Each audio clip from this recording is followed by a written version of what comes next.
ও আমাকে চ্যালেঞ্জ দিয়েছে, ওকে যদি আমি 2 হাতে তুলতে পারি, ঠিক আছে, ও আমাকে জাস্ট খেয়ে উঠেছি, 500 টাকা দেবে। জাস্ট খেয়ে উঠেছি, এরকম ভাবে এরকম ভাবে ওকে এরকম হাতের উপর রাখতে হবে। ও বলছে আমি পারবো না, ঠিক আছে? দেখা যাক জিম টিম করে কি করছো। ও জিমে যাই না আমি। তোমার ওয়েট 50 এর উপরে আছে? ওকে তো এমনি 50 এর উপরে ওয়েট আছে। আবে মজা আয়েগা না। এই নিচু হয়ে উঁচু হবে, ঠিক আছে? পারবো? দি কি মনে হয় পারবো? পারবি? বলা যায় না, খেয়ে উঠেছিস তো। আরে ওকে তো ঝড় এলেই এমনি উড়িয়ে হয়েছে হয়েছে হয়েছে। পাঁচ দিদি না আচ্ছা আমাকে তোলো, এবার আমাকে তোলো, এবার আমাকে তোলো। কি করে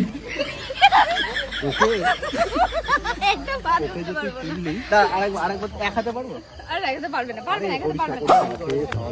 দেখে না যে তো হার্ট দেখি 3 2 1 লাগবে ভাই, এইটা তো খেয়ে উঠেছে। তুই আমাকে 2 হাতে দিদিকে দিদিকে দিদিকে দিদিকে না না না না দিদিকে না আমি না আবার হবে। কি করে আরে আমি কিন্তু লাথি ওট ওট হ্যাঁ 3 2 1 ছেড়ে দিও এটার মালটা।